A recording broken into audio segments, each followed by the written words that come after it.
ఈ ఎన్నికల్లో ఏ ఒక్క ఓటరు కూడా అటు ఇటు పోవద్దు. ఎట్లా చేస్తారో మీరు మీ వ్యక్తిగత పరపతిని ఉపయోగిస్తారా, ఆ గ్రామంలో ఉండే వాళ్ళ చుట్టాల పరపతిని ఉపయోగిస్తారా, పార్టీ పరపతిని ఉపయోగిస్తారా, ఇంకా ఎట్లా వాళ్ళు మనకు కాంగ్రెస్ వైపు ఓటేస్తారో మంచిగా ప్రేమతోటి వాళ్ళని రోజు కలిసి ఇప్పుడు ఒక్కొక్క ఎంపీటీసీ వారిగా ఓట్లను చేస్తే 40 ఓట్ల నుంచి ఒక చిగురుమామిడి జిల్లాలోనే 380 ఓట్లు రాష్ట్ర లైబ్రరీ చైర్మన్ రియాజ్ గారిని వేదిక మీదకి రావాల్సి. వీరు రాష్ట్ర లైబ్రరీ చైర్మన్ రియాజ్ గారు తెలంగాణ ఉద్యమకారుడు. మన లింగాన సిద్దిపేట జిల్లా అయితే రియాజ్ గారు స్టేట్ లైబ్రరీ చైర్మన్. గల్లా ఎగిరేసి తలెత్తుకొని తిరగలుగుతున్నా అంటే మొన్న మనం పార్లమెంట్ లో తెచ్చుకున్న మెజార్టీ అందరికీ మరొకసారి ధన్యవాదాలు. మామూలు విషయం కాదు. కరీంనగర్ పార్లమెంటు నియోజకవర్గంలో 7 అసెంబ్లీలు ఉంటే 6 అసెంబ్లీలలో 3 టీఆర్ఎస్ 3 కాంగ్రెస్ దగ్గర కూడా బీజేపీకి లీడ్ ఉండే. మన దగ్గర మాత్రం నాకు 19,000 లీడ్ వస్తే పార్లమెంట్ ఎలక్షన్ లో మనకు 23,000 లీడ్ వచ్చింది. అది ఓన్లీ మీ కనుకనే. నేను ఇవాళ కూడా కోరుతా ఉన్నా, మీరు కూడా ఇవాళ ఈ ఎలక్షన్ లో పట్టభద్రులు అందరూ మనమే. నేను హుస్నాబాద్ నియోజకవర్గానికి సంబంధించి ఎక్కడ కూడా అభివృద్ధితో పాటుగా మీ అందరినీ ముందు ఒక్కటే ఎలక్షన్ చెప్పిన గౌరవం ఎక్కడైనా పెరగాలని అన్ని పనులలో వీలైనంత వరకు చేసే ప్రయత్నం చేస్తున్నాం. కొన్ని కాకపోతే కూడా 15 నెలలైంది. రాష్ట్ర ఖజానా బాగాలేదు వాస్తవంగా, లేకపోతే ఇంకా చాలా స్పీడ్ ఉరికిస్తుంటుంది. ఫైనాన్షియల్ పరిస్థితి అందరికీ కొంత రాజకీయ అవగాహన వాళ్ళకి తెలుసు. బిల్లులు ఎట్లా ఇబ్బంది అవుతున్నాయి, పేమెంట్ ఎట్లా పరిచయం అవుతుంది, వర్క్స్ కొంత మందకొడిగా జరిగే పరిస్థితి ఉన్నప్పటికీ కూడా మనకు కళ్ళ ముందర కనబడేట్టుగా ప్రతి గ్రామంలో ఏదో ఒక కార్యక్రమంతో మనం కొనసాగిస్తున్నాం. నా ఆఫీసులో మనుషులు రెస్పాండ్ అవుతున్నారు, హైదరాబాద్ లో రెస్పాండ్ అవుతున్నాం. ఎక్కడికి వచ్చినా హుస్నాబాద్ ప్రయారిటీ అనేటువంటి కార్యక్రమం తీసుకొని పోతా ఉన్నాం. కొంత దయచేసి మీరు ఇలా స్థానికంగా ఎవరి ఊళ్ళో ఓట్లు వాళ్ళకు ఒక తెలుసు ప్రభావితం.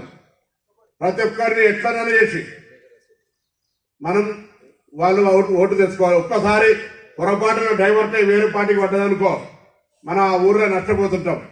అందులో పట్టభద్రుడు మనం అనేక 55,000 ఉద్యోగాలు ఇచ్చినాం. ఇవాళ ఇన్ని కార్యక్రమాలు టీఆర్ఎస్ పార్టీ కార్యక్రమాలను కొనసాగిస్తూనే మనం కొత్త కార్యక్రమాలు చేస్తా ఉన్నాం. కాబట్టి ఎక్కడ కూడా ఇంత ఇష్యూ లేకుండా దయచేసి నేను మళ్ళీ మీ అందరికీ కూడా కోరుతా ఉన్నా, 1% కూడా డివియేషన్ లేకుండా జరపండి. ఇవాళ మనం మీ అందరి యొక్క సహకారంతో మనం 92 ఎంపీటీసీలుగా వాళ్ళందరికీ ఇన్ఛార్జీలు. దీని తర్వాత ఒక 10 నిమిషాలు మనందరూ మీరు దాంట్లో కూర్చుంటే మనది కాదు చేయలే నిర్ణయం. మాకు శివరాత్రి ఉంది, తెల్లారి జాగ్రత్త చేస్తాం. మళ్ళీ 2 రోజులు లేటుగా పెట్టుకుని ఓట్లు అడగడానికి మనకు లేదు. కాబట్టి శివరాత్రి తెల్లారే ఓటింగ్ కాబట్టి అది కూడా మధ్యాహ్నం 3 గంటల దాకా ఉంటుంది. ఈ ఎన్నిక మొత్తం ఎన్నిక ఉండేది కాదు. ఈ ఎన్నికల్లో ఎట్లా మనం ముద్రేసేది కూడా కాదు. ఎన్నిక పట్టభద్రులకు సంబంధించిన వాళ్ళకి తెలుసు. కానీ అప్పుడప్పుడు చదువుకున్న కూడా కొద్దిగా పొరపాటు చేస్తారు. పోయినసారి కూడా చాలా తెల్లని ఓట్లుండే. మన క్యాండిడేట్ సీరియల్ నెంబర్ 2, ఆ సీరియల్ నెంబర్ పక్కకు 1 ఏం రాయాలి, వేరే ఏముండదు, జస్ట్ 1 ఏం రాయాలి. ఆ విధంగా మనం రాసేటట్టు మోటివేట్ చేసి ప్రతి ఓటర్ దగ్గర ప్రమాణం చేసి వాళ్ళతోటి మనందరూ కూడా ఎట్లా. సో దయచేసి నేను మళ్ళీ కోరుతా ఉన్నా, మన ఏఐసిసి సెక్రటరీ విశ్వనాథ్ గారు వచ్చే లోపల ఒక్కసారి మనం పార్లమెంట్ లో ఎట్లయితే మనం గొప్పగా పనిచేసి ఎక్కడో అక్కడ కష్టపడి మెజార్టీ తెచ్చుకున్నారో ఇప్పుడు కూడా గట్లనే మా ఊర్లో మేము మా ఓటు ఒక్కడు కూడా ఓడించుకోలేదు. ఇది మీ బలం, మీ శక్తి. మీరు మొన్న ఎట్లా పనిచేసారో గట్లనే పనిచేసుకునేటువంటి ప్రయత్నం చేసి మిగతాదంతా నా బాధ్యత. మీరు చూస్తా ఉన్నారు, నిన్న కూడా నేను హైదరాబాద్ లో ముఖ్యమంత్రి గారు మీటింగ్ ఉండే. నేను యాక్చువల్గా 4 గంటలకు అనుకున్న ప్రెస్ లేట్ అయింది. రాముడి 5 అయింది. ముఖ్యమంత్రి గారే 3:30 దాకా మీటింగ్ అయింది. అయినా 6 గంటలకు మనం ఉద్దేశించి రీచ్ అయ్యి వాళ్ళ ప్రెస్ కాన్ఫరెన్స్ చేసి అందరు పార్లమెంట్ అంతా కూడా పార్లమెంట్ ఇన్ఛార్జ్ కూడా అందరూ సమన్వయం చేసుకున్నాం. సో నేను అనేది ఏంటంటే దయచేసి ఇలా మీరు మనకు సంబంధించి ఎక్కడ కూడా ఏ గ్రామంలో ఆ గ్రామం వాళ్ళే అభ్యర్థి నరేందర్ రెడ్డి గెలవాల్సిందే.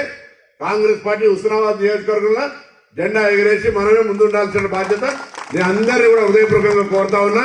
ఎక్కడ కూడా ఏదైనా ఉంటే మనసు ఇప్పి నాకు కూడా చెప్పండి. నేను కూడా మీతో మాట్లాడుతా, కూర్చుంటే ఇక్కడనే కూర్చుంటా. మనం ఎలక్షన్ దాకా వారు సతీష్ గారు జాగ్రత్త ఈయన మన నియోజకవర్గానికి సంబంధించిన వ్యక్తే. అక్కడ జాగిర్ ప్రభాకర్ నరేందర్ రెడ్డి దగ్గర మిత్రుడు. రేపు మంచి చెడు ఉంటే ఆయన చూసుకుంటారు, చూసుకోవాలి. అడ్మిషన్ గిడ్మిషన్ ఉండే కదా. ఇప్పటిదాకా వేరు ఇప్పుడు వేరు కొద్దిగా అంతే